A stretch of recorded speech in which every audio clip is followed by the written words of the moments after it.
UFC 256 was filled with some great fights, and one of those was, of course, the matchup between Tony Ferguson versus Charles Oliveira. Oliveira would go on to defeat Ferguson in unanimous decision, however, but there is one position during the fight that has a lot of MMA fans and other individuals talking, and that, of course, is when Oliveira had Tony Ferguson in that vicious armbar in the first round. Ferguson, while in this position, refused to tap, and this has a lot of people talking and speculating whether or not Ferguson has actually sustained an injury to that arm. In order to speculate on this, of course, it's very important that we go over the exact position that Tony Ferguson was in and to know the anatomical structures that are involved with this type of positioning. Welcome back, sports fans. For those of you that aren't familiar with my channel, my name is Nick Gallo and I'm a doctor of physical therapy. With today's video, I want to do a close look into that armbar position that Charles Oliveira had Tony Ferguson in at UFC 256. First, I want to look into the actual video itself and take a look at the armbar that Oliveira had Ferguson in. Then I want to go over some of the anatomical structures that are stressed when a person is in this position.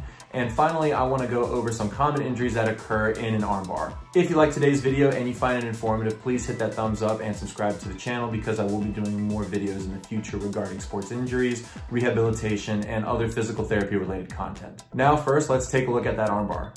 Here we see Charles Oliveira have Tony Ferguson in the mount position. He traps Ferguson's left arm and transitions to the armbar.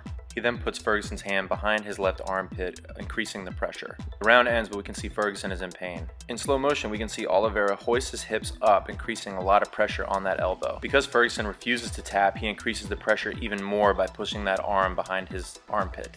This position is known as an armbar because it puts the person's elbow in extreme hyperextension.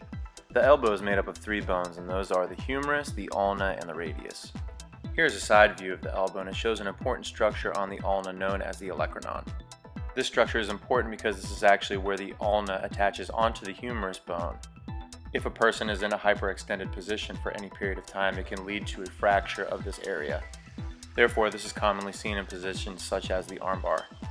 Here are several different types of fractures that can happen at the olecranon, and these will all depend on force and mechanism of injury. Because the armbar is placing the elbow at that super hyperextended position, these fractures are possible. Other than bones, there are also many different types of ligaments and tendons that are located at the elbow joint. Being in the armbar position also puts these structures at risk and can also lead to sprains, strains, and even tearing.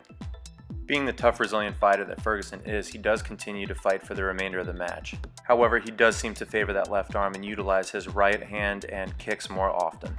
So to recap, that position that Oliveira had Ferguson in is formerly known as an armbar. This is because, of course, the position results in the person's elbow being straightened to the point where it is in hyperextension, and thus it will resemble a straight object such as a bar. Now, if you've ever been caught in this position, you know that it is extremely painful, and typically a person will tap out because they are stressing a bunch of different structures such as ligaments, tendons, and of course the bones of the elbow joint. Now, whether or not a person will tap out while in this position can vary from person to person and will also be variable depending on the person's flexibility. The typical normal value for the elbow joint is 0 degrees of extension, meaning that most people do not have any hyperextension at this joint. It is important to note that some people, however, do have some hyperextension at this joint because they are more flexible.